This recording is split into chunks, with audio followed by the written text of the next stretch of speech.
The presenting sponsor of Pod Save America is Blue Apron. Blue Apron's mission is to make incredible home cooking accessible to everyone. They deliver fresh, pre-portioned ingredients and step-by-step recipes right to your door. And they can be cooked in under 45 minutes. The menu changes every week based on what's in season, and it's designed by Blue Apron's in-house culinary team. They have a team of professional chefs putting in a lot of care into creating recipes each week. This month, the featured meals include sheet pan roasted pork with fall vegetables and creamy maple mustard. So good you'll sheet yourself.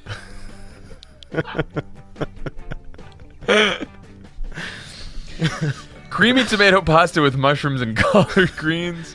Blue Apron sends only non-GMO ingredients and meat with no added hormones. Blue Apron's treating Pod Save America listeners to their first dinner, a $30 value if you visit blueapron.com/crooked. So check out check out this week's menu and get your $30 off with free shipping at blueapron.com/crooked. Blue Apron, a better way to... So much shit happened this week, I don't... cook.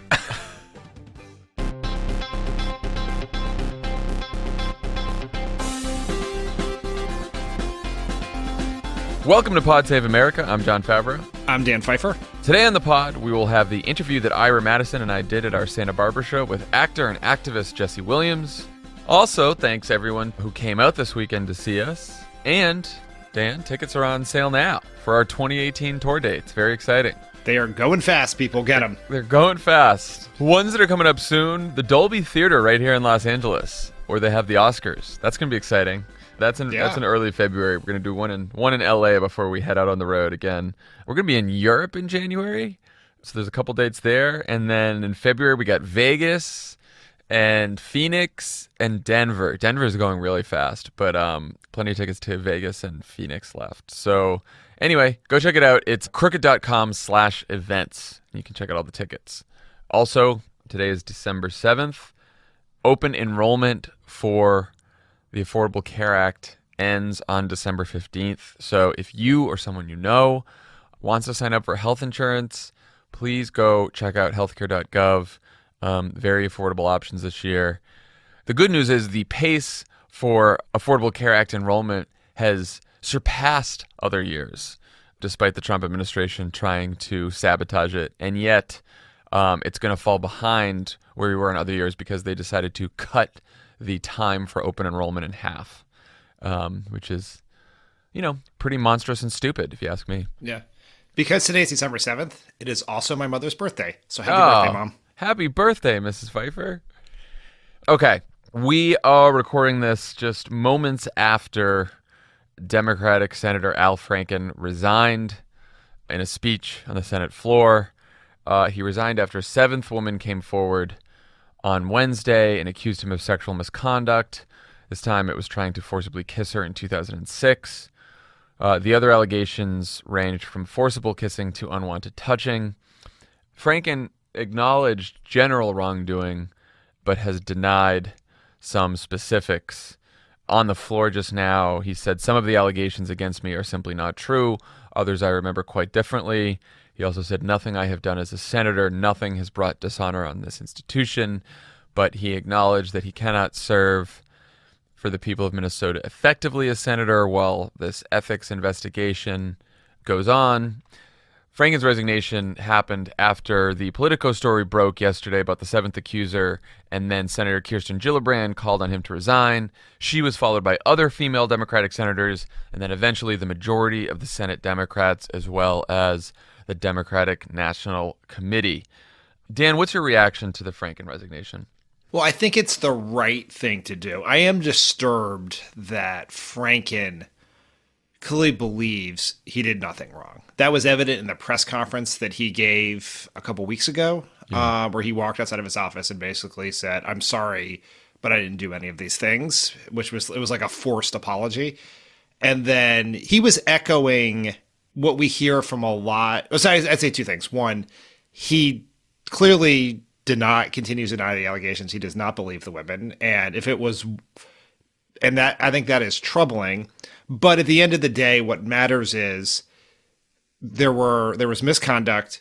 It was from 8 different individuals, all with very consistent stories. And The Democrats did the right thing and said, we will not tolerate that in our party, and asked him to go. And he did the right thing in going for the party and for the people in Minnesota. Yeah. I mean, some have been saying, including some on the right, probably just to cause trouble.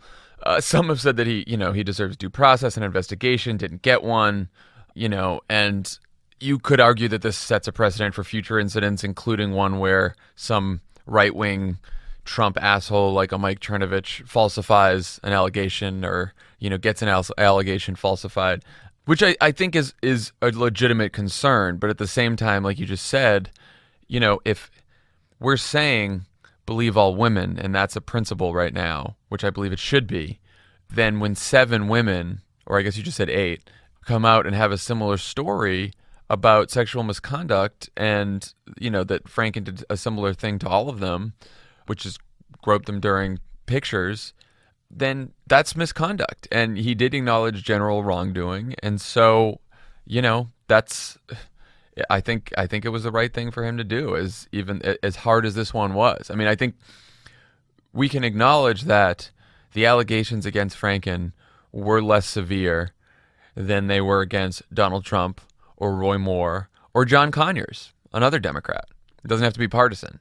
And, and even as they were less severe, if we're going to have zero tolerance for sexual harassment and sexual assault, then zero tolerance means zero tolerance. Yeah, I think that's exactly right. And the one thing that I'm somewhat disturbed by is I guess I shouldn't be disturbed. I may am disturbed, but not shocked about some of the media pundit reaction, which frames the Democratic response to this in terms of politics. Now, let's stipulate it's Washington.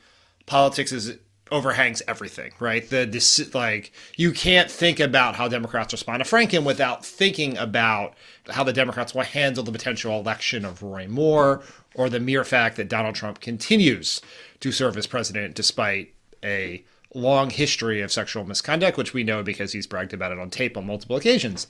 But it can be that this is the politically right thing to do, and it is also just the right thing to do. Well, yes, Dan. This got me so angry this morning because you're right. Stipulated that there is a political angle to this, and if you're a political journalist, you should cover the political angle. We are going to talk about the politics here. But that's not how a lot of these stories are starting, right? They're sort of jettisoning the actual facts of the case. I saw an NBC headline this morning, Dems ditch Franken to get more. On CNN today, it was saying Democrats seek moral high ground. Like, the problem becomes when it's only framed as politics, which is what a lot of political journalists do. And I thought that was pretty, it's just so cynical, right? Like, perhaps Al Franken did it because he believed it was the right thing to do to step down. Perhaps Kirsten Gillibrand called on him to step down because she's been someone who's stood up for women and has been fighting, to prevent sexual assault. And, it doesn't necessarily have to be a purely political calculus, even as you acknowledge that politics plays a role in some of this, Right. I think it was Chris Hayes pointed this out on Twitter yesterday, that the Democrats, their approach to these issues is different because they have more women in their caucus than the Republicans do. And it was the women senators who led the call for Franken to resign. Kirsten Gillibrand is not new to this issue. She has fought her whole life on this. One of the major issues she's fought for in her Senate career is preventing sexual assault in the military. And she has been leading the charge in Congress to reform the way Congress deals with sexual harassments on Capitol Hill. And so it is unfair to her to suggest that she is doing this out of some calculus. Many of these women senators have talked about their own Me Too moments over the last couple months here. And so we should give people the benefit of the doubt that they are sincere in this, particularly in something that is so close to their own experience and on issues they fought for. And it's not easy. Like we've seen this in the media where we've watched the reactions of some of our friends, whether it's Savannah Guthrie or Gayle King or Nora O'Donnell, as they've reacted to finding out that their friend and colleague behaved in horrible ways, and trying to reconcile the idea of this person I know and like and respect and work with on a daily basis, and this other conduct I'm learning about. Like, that is a challenging thing to figure out how to handle. But in the end, they did the right thing. I think they did it for the right reasons. And I think they would have done the same thing even if Roy Moore was down by 15 points in this polls or had lost the primary to Luther Strange. I think it would have ended in the same way. Yeah. And look, again, none of this is easy. I've seen a lot of reaction yesterday and early today. Like, there's a lot of Democrats who are upset and didn't want Franken to resign. There's some who have thought like it's been too long, he should have resigned earlier. I don't think by any means this was an easy call and an easy issue, especially the Franken case. I think some of the other ones are a little more clear cut that we'll talk about, like Roy Moore. But it's like I said, I after a lot of thought on this, I come down on that it was the right thing to do. It is outrageous, however, that still in public life, Republican Representative Blake Farenthold, who settled a sexual harassment suit with his staffer in 2014 for $84,000 paid for by taxpayers. Alabama Senate candidate Roy Moore, who's been accused of molesting multiple underage women, plenty of evidence in that case. And President Donald Trump, who's been accused of sexual harassment and assault by 12 women and was caught bragging about it on tape. Mitch McConnell yesterday, his statement on Franken was quite interesting. He said, while the Senate Ethics Committee is reviewing these serious allegations, it now appears that Senator Franken has lost the support of his colleagues and, most importantly, his constituents. I do not believe he can effectively serve the people of Minnesota in the U.S. Senate any longer. And, my question is, can one Republican explain why Al Franken should step down but Donald Trump shouldn't? We'd just love to hear one of them try to answer that question. Or Farenthold. Or Roy Moore. Right, exactly. I'd love to hear someone ask the question. As far as I can tell, it's happened once, and it was Steve Inskeep to Paul Ryan, and then Paul Ryan just melted like the Wicked Witch of the West right as he asked it, and the interview ended. Right. It's just, and there's a lot of angry Democrats out there who are like, why is he doing this? Why is Franken doing this? Because none of these Republicans are going to step down. And look, I've said this before on this podcast. The Franken thing is the right thing to do, but we shouldn't pretend this whole idea that, Democrats will then capture the moral high ground and somehow that will help push some of these Republican sexual harassers out of office. I never really believed that was going to be the case because the Republicans don't fucking care. They don't. They just don't care. But that doesn't mean that we should say, okay, well, since you don't care and you're going to let sexual predators run for office and be president of the United States, then we're just going to follow you down that path. Sometimes the right thing is just the right thing. Right. And you have to believe, and I believe, despite the dark world of 2017, that in the end, doing the right things is the better politics. And if you don't believe that... This is what Barack Obama always taught us. Right. We should just give up and become like the Republicans. And that, I think that would be disastrous for the country, but like, we need people to believe in us to turn out and vote. Republicans want people to be so cynical that they think it's not worth voting, and their core voters turn out. And so to do that, you got to do the right thing. And if you don't believe that, get out of politics. Yeah, like I acknowledge that short term, this probably isn't good politics for us. And, by the way, some people are like, oh, this was easy because a Democratic governor of Minnesota is going to just appoint a Democrat. Well, Minnesota was a little too close for comfort in 2016 when Hillary and Trump went against each other. We now have two seats that we're defending in 2018 in Minnesota, Amy Klobuchar's seat, and now this seat that Franken just stepped down from. So it's not a slam dunk by any means. And so I don't think that the short-term politics of this are great or a big win, but I do think the right thing to do is right long-term for us because, we're a party that says that we believe women and that we want to prevent and stop sexual harassment and sexual assault. And I think when politicians show that they have integrity and that they're doing what's right, that might not pay off in the short term, but it does pay off in the long term. And we talked about this a little bit with Anna last week, which is what is ultimately critical here is that we have a larger culture change in this country because it is not unique to Hollywood, Congress, media companies that sexual harassment and misconduct is happening all over the place. It is happening in workplaces of all shapes and sizes all across this country. And we're only finding out about the ones that are very close to the media, which is ferreting these out. And if we're going to have that cultural change, it's going to require people to be held accountable, and that includes politicians. Right. And now, at this point, basically the only people in the country, we've said this before, who have not been held accountable for sexual assault and sexual harassment are Republican male politicians. That's the only group in the country so far. Every other industry, Democrats in politics, everywhere have stepped down or been forced out of their jobs over these allegations, except for Republicans. Speaking of that, we talked about this on the last pod, but the Republican Party has now gone all in on Roy Moore. You've got the RNC spending money on the race again. They've jumped back into the race, which was quite an interesting move. The pro-Trump super PAC is spending a couple million there in the last week.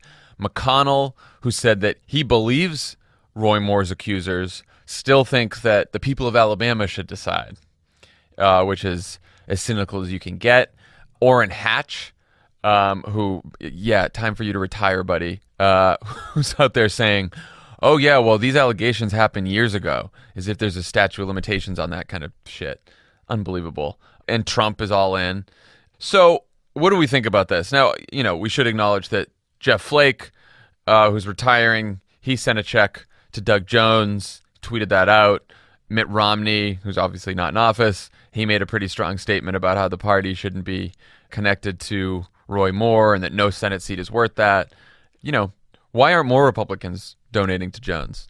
I would quote our fellow podcast host, Jon Lovett, for this, which is bottomless bad faith. Bottomless bad faith. And, it's like Ben Sass, who has held himself up as the moral conscience of the Republican Party and was very brave in 2016 in standing up to Trump. No doubt. He was very bold about that. But he was on Twitter the other night basically trying to explain why he opposed Moore but was unwilling to support Jones. And you could sum up his position as word salad, right? Politics is a binary choice. You have two options. You can either have Roy Moore, who is a child molester, or Doug Jones, who is, by all accounts, a good moral public servant. Those are your two choices. There is not a third option of blah, blah, blah, blah, blah. Those are the two choices.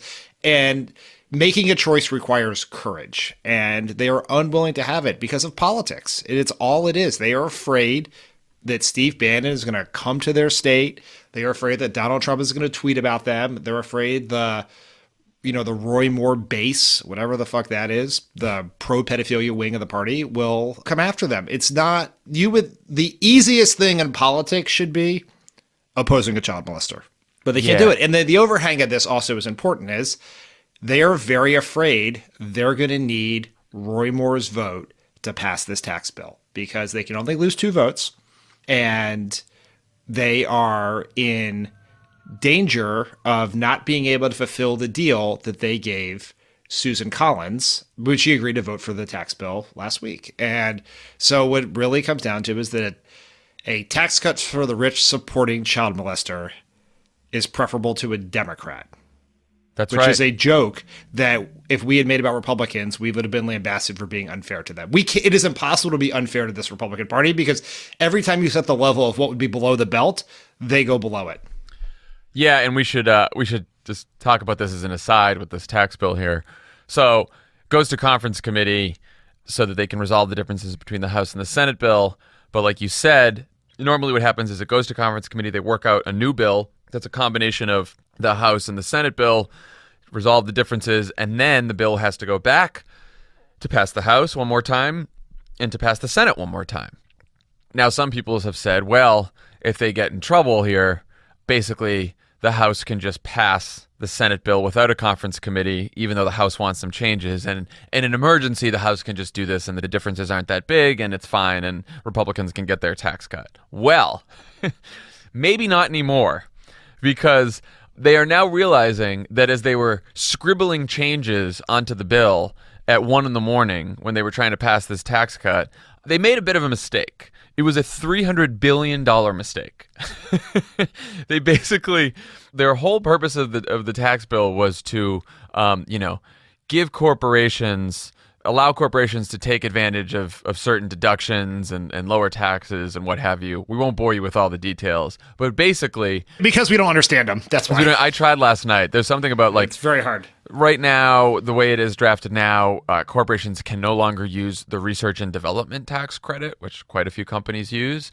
And then, the whole way internationally businesses are taxed, they wanted to change that. That was the whole purpose of the bill. And that's now null and void because of a mistake that they made. So basically, companies would have to pay $300 billion more in taxes than they originally wanted them to because of this mistake. And if there's any mistake that's going to cause them to go back to the drawing board, it's making companies pay $300 billion more than they thought. So now they really do need a conference committee, and now the Senate really does have to vote on the bill again. And like you said, they already have one no vote with Corker. They need Collins. And just this morning, the assholes in the Freedom Caucus in the House said, all the things that Collins was promised by McConnell to fix healthcare, to get her vote, we're not doing them. They're non-starters. So nothing that Collins actually wanted. And the whole reason that she voted for this thing is because she got these IOUs from Mitch McConnell. None of that stuff now is going to end up in this bill, at least if a lot of these House Republicans have anything to say about it. We'll see. Maybe they'll change their mind. So then if you don't have Corker, and then if Collins actually stands by her principles, which is a big open question, and votes no, then if Doug Jones comes to the Senate, then that means that's 3 no votes and then the bill fails. So they really need Roy Moore in the Senate. So Steve Bannon was down in Alabama stumping for his friend Roy Moore, and he, of course, most of his attacks were focused on Jeff Flake. He attacked Mitt Romney for his statement and decided to attack Mitt Romney for not serving in Vietnam because he was hiding behind his religion. He attacked Mitt Romney's sons for not serving. This is the Steve Bannon who was campaign manager for draft dodger Donald Trump, who decided that he couldn't enlist in Vietnam because of bone spurs, imaginary bone spurs. What a monster. It's just really the worst person. He really, I know we always say Donald Trump is our worst citizen, and he probably is, but Steve Bannon is coming up fast. He is just, the thing that it is so galling how important and smart he thinks he is, and how willing the Republicans are to allow him to continue believing that by inviting him down there and then acting like he matters that much. And he, is this worth pointing out, he runs a website out of his basement. Anyway, the point is, support Doug Jones. This race is not over by any means. I think Doug Jones is an underdog here, but he's got a real shot. Harry Enton on 538 has a piece out today talking about how not unreliable, but how a lot of Senate polls, the margin of error has been quite large over the last 10, 15 years. And Moore's probably 3-point lead right now is well within the margin of error. And look, this should not be, it's interesting. We focus a lot on Roy Moore's, on the allegations against him by these women for molesting underage women. But even before that Washington Post story broke, this is a man who said homosexuality should be illegal. A man who said that women shouldn't be able to vote or run for office and that Muslims shouldn't serve in Congress. Way before that Washington Post story, this man should have been disqualified from office. It is insane that the Republican Party is behind this guy. Insane. They have decided that they are willing to support, essentially, R. Kelly for Senate. Yeah. It's really unbelievable. And, you sort of referenced this in the McConnell tweet, but it's been really interesting to watch how the Republicans are setting themselves up to justify not kicking Moore out of the Senate. Because it's worth remembering, the Senate, McConnell has the power to send Roy Moore home, right? He can expel him from the Senate if he is elected, which they almost certainly would have done if he was elected and then these allegations came out and he refused to resign. Right. But so last night on Fox News, you had a bunch of horrible people defending Al Franken, basically saying he was being run out of town without due process. And then Newt Gingrich, moral conscience of the Republican Party, tweeted, Franken, 1 million Minnesotans picked him for Senate in 2014. 30 self-appointed, quote, pure senators won him out. What happened to popular vote? So this is all the justification for, well, he's terrible, but who are we to tell the people of Alabama, we will not invite their child molester to our weekly lunch so we can vote for our bills. It's gross. Doug Jones, people. I thought Doug Jones had a great line the other day. I'm proud of what I've done to ensure that men who hurt little girls end up in jail and not the Senate.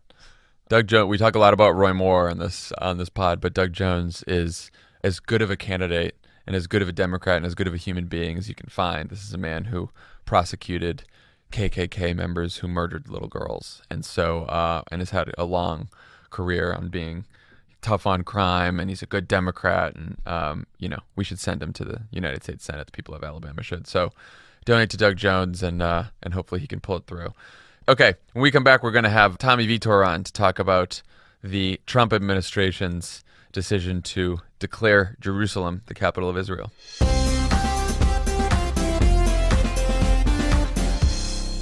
Pods of America is brought to you by Omaha Steaks. Are you struggling to find the perfect gift for someone who has it all of it? Always. Get the perfect gift and avoid the mall's lines and crowds. I hate the crowds at the mall. Me too. It's like we're trying to get a table at the Cheesecake Factory here. Let me tell you about Omaha Steaks. 70 minutes? Let me tell you about how What kind of animals are waiting for a table that long? To have some respect for yourselves. We did. We tried. But we didn't take the buzzer. No. It was an hour wait in San Francisco to go to Cheesecake Factory. Because of those lines and crowds at the mall. Love it. Aaron Ryan and I tried our best. That was pundit barking. That was Leo. Let me tell you about how Omaha Steaks and how for only $49.99 you can get their family gift pack when you go to omahasteaks.com and enter PSA in the search bar. That's 75% off, love it. I give this to my father all the time. He loves the Omaha Steaks. We go up to Thousand Oaks, cook up some Omaha Steaks. I gotta mail some steaks to Florida. Do it. Right now, Omaha Steaks is giving an exclusive savings just to our listeners. Listen to everything that you will get for less than $50. 2 filet mignons, 2 top sirloins, 2 boneless pork chops, 4 boneless chicken breasts, 4 kielbasa sausages, 4 burgers, 4 potatoes au gratin, 4 caramel apple tartlets, 1 Omaha Steak seasoning packet, plus 4 additional kielbasa sausages for free. Go to omahasteaks.com, enter code PSA in the search bar, and get a 75% savings. It's the gift guaranteed to be a hit. That's a good deal. This is a great gift. Pods of America is brought to you by ZipRecruiter. If you're hiring, you know that quality hires keep your business moving forward, but you also know it can take a lot of time to find the right candidate for the job. Do we ever? Yes. With ZipRecruiter, you can post your job to over 100 of the web's leading job boards with just one click, so you can rest easy knowing your job is being seen by the right candidates. Then ZipRecruiter puts its smart matching technology to work, actively notifying qualified candidates about your job within minutes of posting so you receive the best possible matches. That's why ZipRecruiter is different. Unlike other hiring sites, ZipRecruiter doesn't depend on the right candidates finding you, it finds them. You can even get a head start on the interview process by adding screening questions to your job post to help identify the most qualified candidates. Are you a disgraced former national security advisor? Are you under house arrest because of the crimes you committed in Ukraine? No wonder 80% of employers who post on ZipRecruiter get a quality candidate through the site in just one day. And the easy-to-use dashboard lets you manage your hiring process from start to finish all in one place. ZipRecruiter is the smartest way to hire. Smartest. Find out today why it's been used by growing businesses of all sizes and industries to find the most qualified job candidates with immediate results. Right now, Pod Save America listeners can post jobs on ZipRecruiter for free. That's right. Go to ZipRecruiter.com/crooked. One more time. ZipRecruiter.com/crooked. There you go. Okay, we're back with Tommy Vietor. Vietor Detour here. Hey, guys. Hey, Tom. Hi, Tommy. Hi, Thursday. So I didn't really have time to read all about this yesterday because there were 80,000 other things in the news. Yeah. But I heard that the Trump administration declared that Jerusalem is the capital of Israel. It is. And that the U.S. Embassy would be moving there. Or at least that was the plan. And that this decision was pushed on him by our friend Jared Kushner. Yeah. What's the background here? Why did he do this? What's the backstory? So in doing this, he broke with like 7 decades of U.S. policy. He also broke with essentially everyone else in the world. All the Arab states didn't want him to do this. Allies like France, like the Pope, frenemies like China, reportedly even members of his national security team didn't want him to do this. And the reason is, well, there's a few reasons. One, Jerusalem is a final status issue, meaning it's going to have to be negotiated between the Israelis and the Palestinians to figure out sort of which land goes to which group of people and where the capital is. It's always been assumed that the Israeli capital will be in Jerusalem, but that the Palestinian capital will be in East Jerusalem, which will mean the city has to be divided in some way that is somewhat equitable and fair. I think Palestinians and Arab states rightly feel like Trump just gave the Israelis sort of the most important piece of these negotiations because of the religious and historic significance of that piece of territory. So, yeah. I just want to talk about that. The religious significance of Jerusalem is that for both the Muslim world and the Jewish world, Jerusalem is an important city. Is that? Yeah, I mean, for Muslims, Christians, and Jews, right? Right. You have the Temple Mount, you have the Al-Aqsa Mosque, you have like enormous historic religious significance in this one city. And so, obviously it is a fraught decision, and something that has been deeply litigated for like literally decades, trying to figure out neighborhood by neighborhood, block by block, which territory will go to which group. And Trump just came out and said, here's your capital. Now, his team will say, essentially, he was just stating a fact, a reality, that ultimately Jerusalem will be the capital of Israel. That is, in some ways, true, but it's still a big deal that the United States, which is supposed to be an honest broker in these negotiations, would be seen to be giving such a huge chit to the Israelis this early in the process. Because this has been a sticking point for every single Middle East peace set of negotiations for as far back as there have been negotiations on Middle East peace. Yeah, right? I mean, they're huge. Every part of the Middle East peace process is a brutal long-term negotiation, and that goes for sort of borders, specific territory. I mean, when you're talking about like settlement construction and how those might be swapped, how sort of territory where Israelis have built settlements in the West Bank might be swapped for territory that Israelis currently hold, you're literally talking about like block by block, right? So this is painstaking stuff. But the Jerusalem portion of these negotiations is the most delicate and the most sensitive and most important because of all that historical significance. In the reporting, Jared Kushner, whose main job, it appears to be, is to try to strike a Middle East peace deal between the Israelis and the Palestinians, is reported to have pushed very hard for this, according to friends close to Jared, which is usually Jared. Yeah. Why would he do this? Why? I guess that's the only question, because I can't figure it out. Yeah, it's hard. It's hard to tell. I mean, I think Trump, I think the reports I've read is that, and this makes sense to me, is that Trump wanted to do this because he thinks I made a promise and I'm going to deliver on my promise, and other presidents haven't, and it's a talking point that's political, and he can seem pro-Israel, so he's coming out in favor of this. I think Jared Kushner, and I could kind of get where his head is on this, looks at this problem and thinks every administration has essentially tried doing this the same way for 70 years. Let's try something different.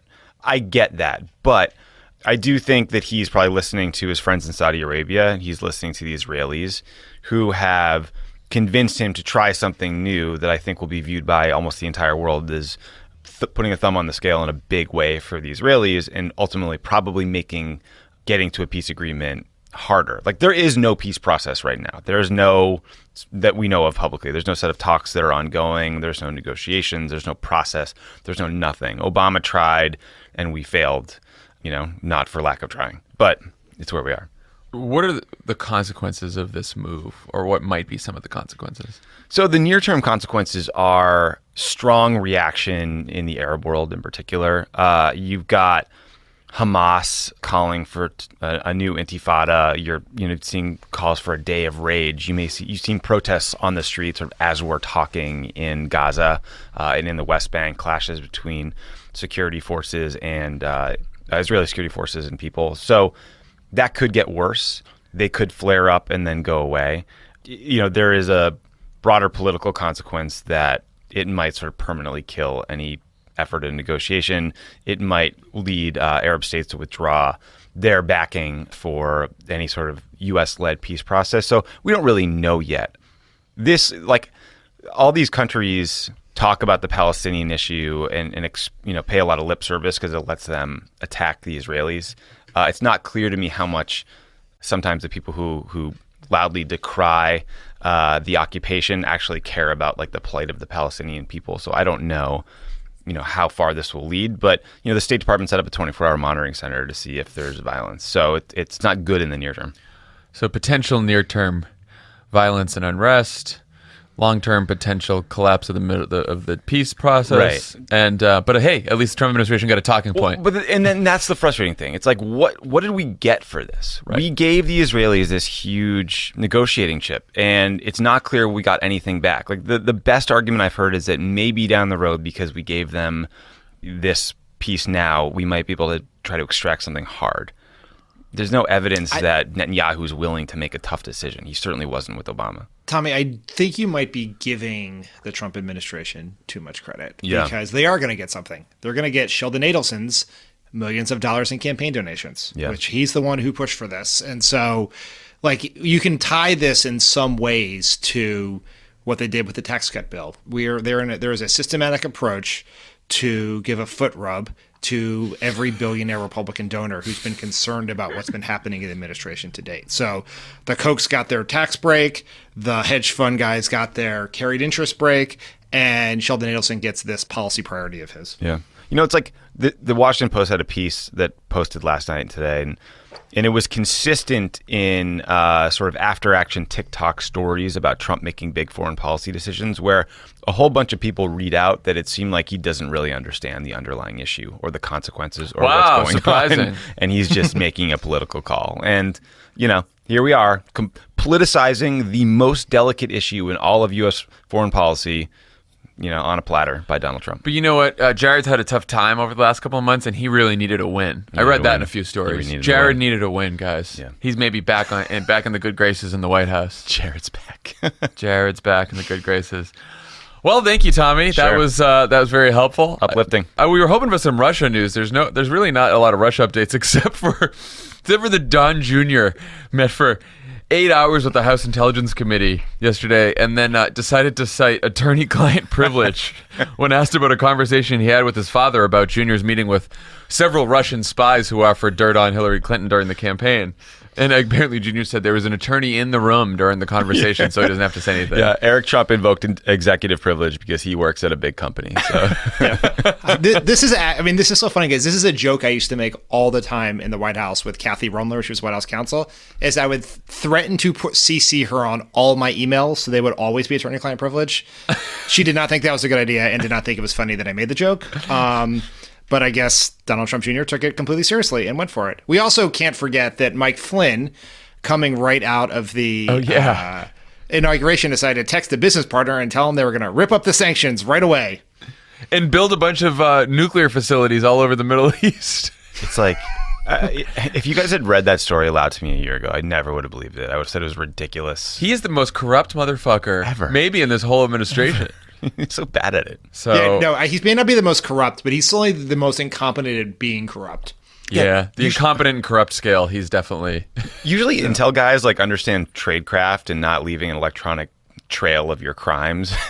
Not Mike Flynn. No. Text away. He was the head of the Defense Intelligence Agency. Yeah. Okay, well, stay tuned on that. Pods of America is brought to you by Squarespace. Squarespace? Are you looking to make your next move? Yes. Well, you can do so with a beautiful website from Squarespace. You can get your unique domain and create a beautiful website. Squarespace has beautiful award-winning designer templates. There's nothing to install, patch, or upgrade, ever. Squarespace provides award-winning 24/7 customer support and a unique domain experience that's fully transparent and simple to set up. It's used by a wide range of creatives, people, and businesses. Creatives.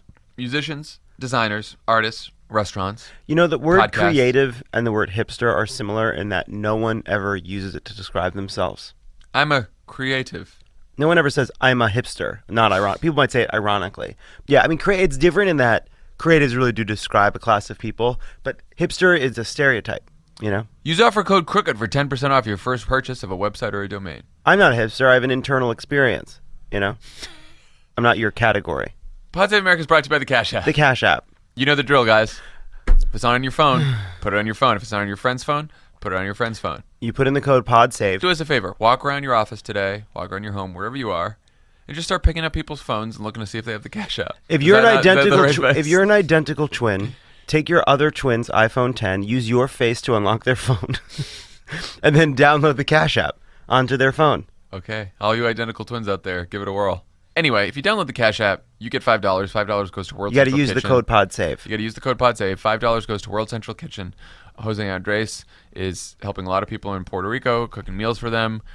We've already donated thousands of dollars thanks to you. It's now over Donors Choose and the refugee donations. It's tens of thousands. Yeah. So download the Cash App today. And it's the easiest way to pay people back, you know? We're not using the other apps anymore. We're Cash sticking to App. the Cash App.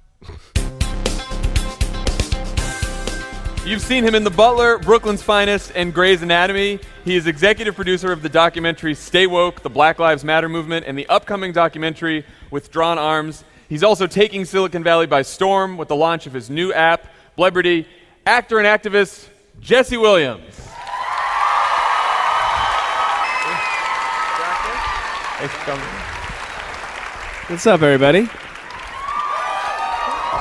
Hello. Thanks for joining us. Of course. How you doing? I'm doing great. Doing great. Any excuse to come to Santa Barbara. Many people obviously know you as an actor, but you've made quite an impact off-screen. You've spoken out against police brutality, in favor of Americans' right to protest, against white supremacy. You didn't have to speak up about these issues, but you have. What's been the inspiration behind speaking out for you? I've always had it. This is who I've always been. This is who I was raised to be. I just happen to have started acting, which means there are more cameras around. I think ultimately I just didn't change. Honestly, that I don't mean that as like a line, but I didn't receive some new inspiration. I just kept absorbing as much information as possible, trying to understand historical context of people's liberation movements around the world and in this country, and try to articulate them when I see gaps in the communication line and get frustrated with what I don't see somehow, even though we have 24 hours of news all day, every day, and thought anytime I feel like I can throw some context in there, I'd take a swing at it. Is there a moment for you where you decided enough's enough and I'm gonna start talking about these issues? Well, yeah, there's been several. I think particularly I felt really inspired, proud, happy amidst some misery, but around the slaughter of Trayvon and then into Ferguson. And I say what made me happy, what kind of fulfilled me in some way, was how inspired I was by watching people organize in those communities and, more importantly, sustain them over days, into weeks, into months, and watch Ferguson really become something that I think people expected to fizzle eventually. Eventually they'll stop, and a couple weeks into it they'll stop, and they didn't. And that was something that really made me really excited about an opportunity and inspired by watching my peers stay vigilant and try to marry that fire with impacting policy on a local, regional, and federal level.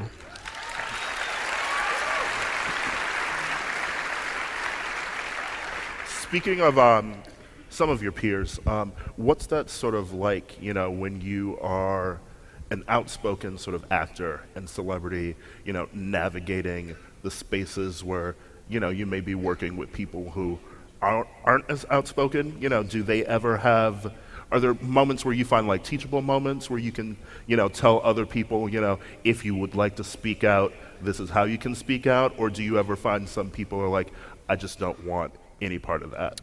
All of the above, certainly. When you say peers, you mean fellow actors, right? Yeah. Yeah, we have, I find I'm constantly meeting folks who want to figure out, some people don't really mean it, hey, and if there's anything I can do, let me know. But most people do. And I try to meet them at whatever level they want to be on, they choose to be on, or they are on.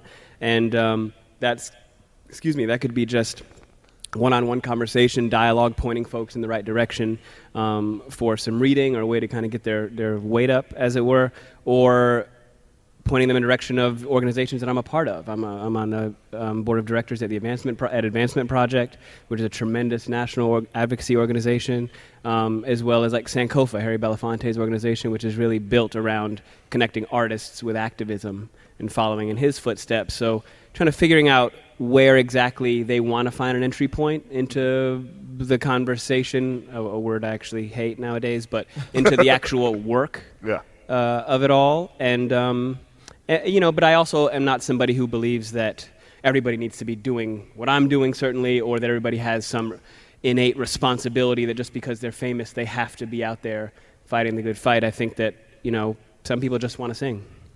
And some people, just because you can, I've said this many times, just because you can dunk a basketball, I don't think that means you have some way more responsibility as a human being, as a member of the populace than a teacher or a plumber or anybody else. Like, we've all got to step forward and be awake and participate, I think. And famous people can do more damage than good if they don't know what the fuck they're talking about. Absolutely. You know? We've seen that. Have you seen some of that backlash towards you? If we talk about, we see like the Colin Kaepernicks of the world. We see the kind of backlash they get. It comes from the White House. But what sort of do you find yourself brushing up against? Oh, well, red-faced, furious people who send me handwritten death threats and threaten me and my family and try to get me to lose my job and my livelihood and my life sometimes. And, that's just part of it. That's the way it is. And it certainly affects my business, certainly affects my bottom line and not getting work because people don't like my politics. But that's okay. That's part of the deal. That's what I signed up for.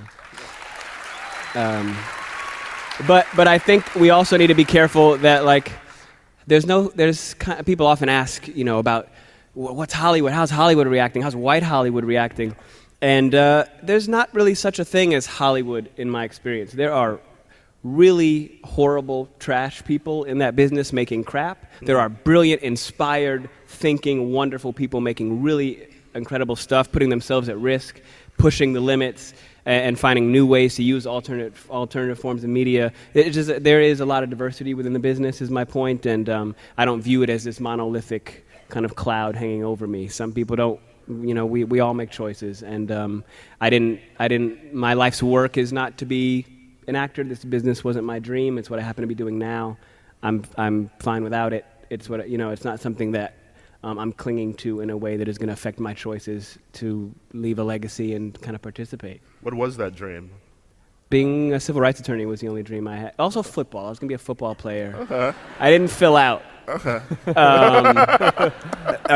As hard as I tried. So I scrapped that, and I was certain I was going to be a civil rights attorney. I still might. I still very well might be. That's what fulfills me. This work makes me happy. Chadwick Boseman would play you in a biopic. You play all of us. He's playing John next. Perfect. I think the purpose of protest often is to make people feel uncomfortable about controversial issues. How do you balance that need with the desire to persuade people and to convince them to see things in a different light? Well, I think I disagree a little bit. I don't view protest as any part of its goal. I don't view discomfort as a goal. I view it as it's really about the recipient more than it is, in some ways, than the person who's trying to draw attention to a topic. Discomfort might be part of it. But I think your question really is, how do you find ways to frame things and articulate an issue without creating more distance than is necessary, polarizing folks, making them feel uncomfortable. Some of that, it really depends on the audience and the topic. I choose to try to be as close to truth as I understand it as possible and cut with as sharp a knife as I possibly can, be precise and efficient with language, and know the audience. And if the discomfort is a part of that, well, we've been uncomfortable for centuries, so we'll figure. You guys can handle it.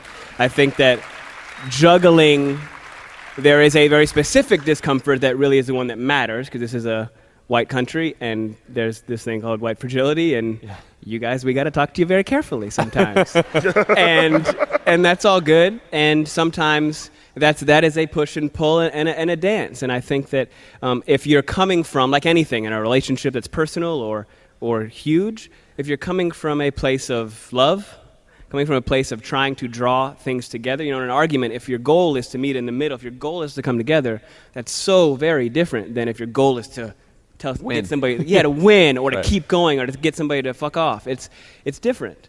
And I like to participate in conversations, dialogue, megalogue, that is around a solution. It's really solution oriented, and sometimes you need to, in order to trigger empathy and understanding, you need to really try to create space for them to feel and touch and smell what it is that you're living through. And the thing is, none of us are experts on everything. We're pretty ignorant on most things, right? Depends on what topic that you want to focus on, and giving people a chance to forgive themselves sometimes for not knowing what they didn't know until they were taught.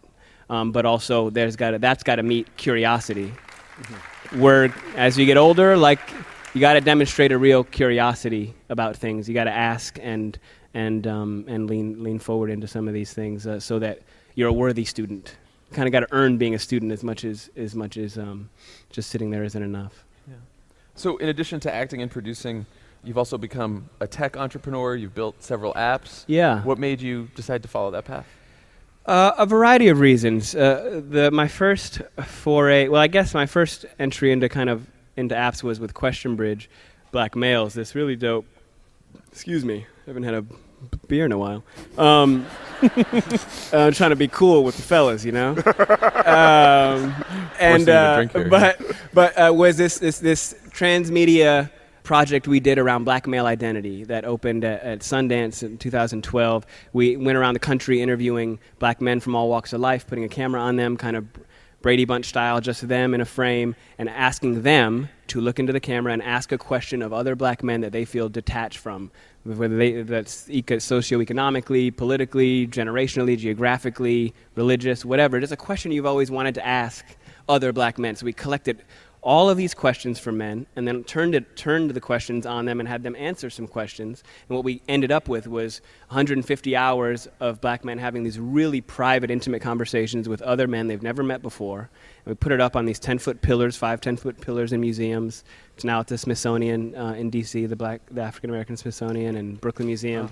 And it demonstrates this the diversity within our demographic. There's more diversity within the demographic than there's outside of it. Black folks are not this homogenous group. There's no such thing as black guys do this. It's not, you can't complete that sentence.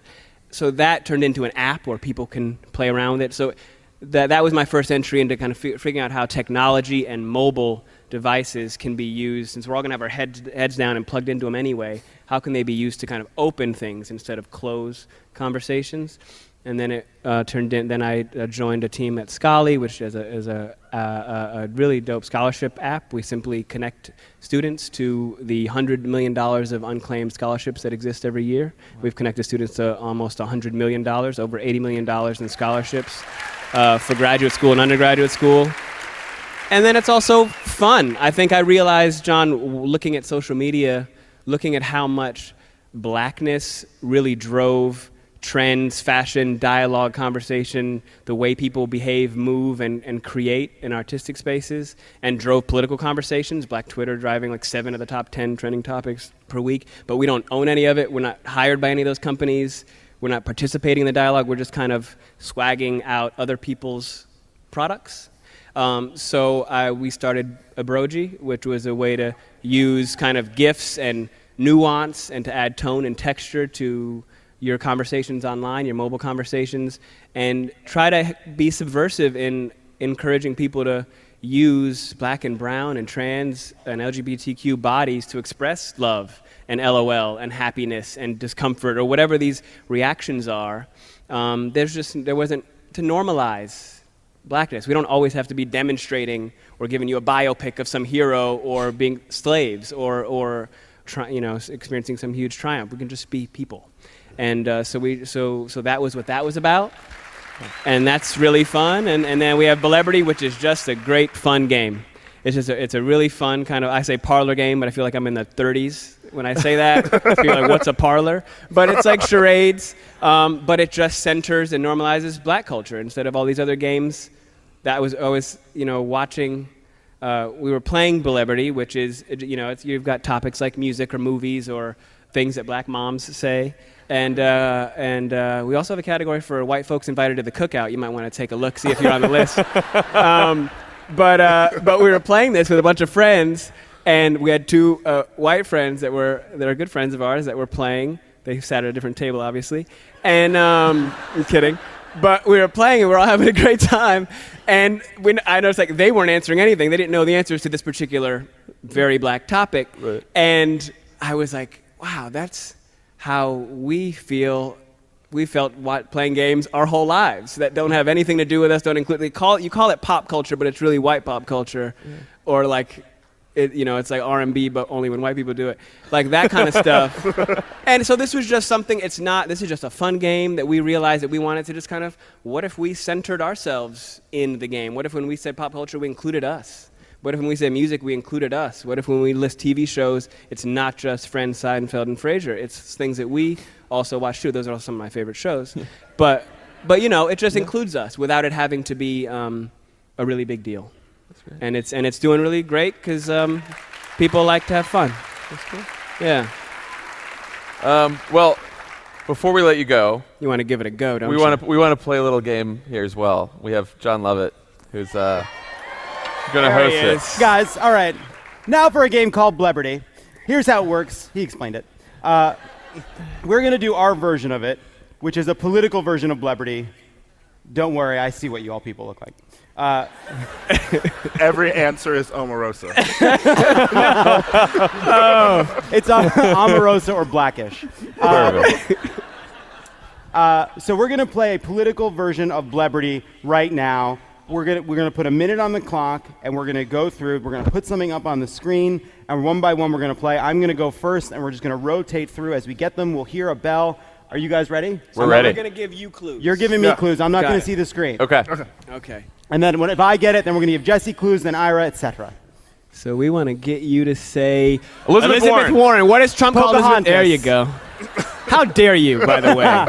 Department of Education, Secretary of Education. Arnie Duncan. No, the bad dumbest- one. He's the a dumbest black surgeon. politician. He's a surgeon, but he seems like he's Ben mentally ill. Carson? Yeah. That's it. Okay. I'm a better Fire ESPN. from ESPN. Jamel Hill. Yep. Love Jamel. The Apprentice. She's the answer to everything. Yes! Many people are talking about him more lately. He's getting a lot of recognition Frederick lately. Douglass. Leader of Abilene, yeah. People say my dad looks like him. He referred to Donald Trump Mexican referred to Mexican people. They're not good people. They're Rapists. no. That's true. If you were in his mind, they all wear Opposite of good? sombreros. Oh, the bad hombres. Yep. Come on. Yeah. She was White House disinvited reporter. from the White House Christmas party. January, February, March. April. Oh, Ryan. That's the way you give clues if you don't know. Sarah Okay. Huckabee's nemesis. Okay. Sarah Huckabee's nemesis. She just wants to know who made that pie. It That's fun. So badly. Celebrity's fun. That's good. See? was great. That was Look at enjoyable. that. It's that easy. Jesse Williams, thank you so much for joining us. Thanks This for was having really me, guys. great. Thank you so much.